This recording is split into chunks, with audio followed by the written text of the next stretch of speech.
പൊതുസ്ഥലങ്ങളിലൊക്കെ ആണെങ്കിൽ അങ്ങനെ എല്ലാം കൂടെ അറേഞ്ച് ചെയ്തിട്ടാണ് ഒരാളൊരു മദ്യം പുറത്തു നിന്ന് കഴിക്കുന്നത്.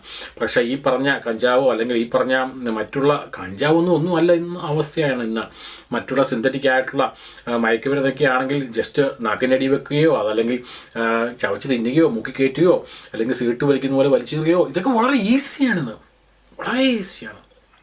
അപ്പോൾ അങ്ങനെ വെച്ച് നോക്കുമ്പോൾ നമുക്ക് 100% പറയാം ഇതിൻ്റെയൊക്കെ ക്രൈമിൻ്റെയൊക്കെ മെയിൻ കാരണം എന്ന് പറയുന്നത് ഈ പറഞ്ഞ മയക്കുമരുന്ന് തന്നെയാണ്. പക്ഷെ അത് വളരെ റെയറായിട്ട് വന്നുകൊണ്ടിരിക്കുകയാണ് ഇപ്പോൾ.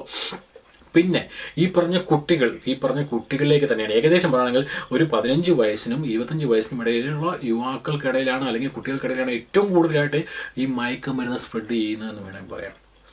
ഒരു മദ്യം ഒരാൾക്ക് മേടിക്കണമെങ്കിൽ ഗവൺമെൻറ് പ്രോപ്പർട്ടിയിൽ പോയി മേടിക്കണമെങ്കിൽ 23 വയസ്സോ 24 വയസ്സോ വേണം. അതല്ലാത്തവർ അവിടെ ചെന്ന് കഴിഞ്ഞാൽ അവർക്കത് കിട്ടത്തില്ല. മദ്യം അങ്ങനെ ഇങ്ങനെ എല്ലാ സ്ഥലങ്ങളിലും മേടിക്കാനും കിട്ടാത്തതുകൊണ്ട് അത് അവർക്ക് റെസ്ട്രിക്ഷനാണ്. പക്ഷേ മയക്കുമരുന്ന്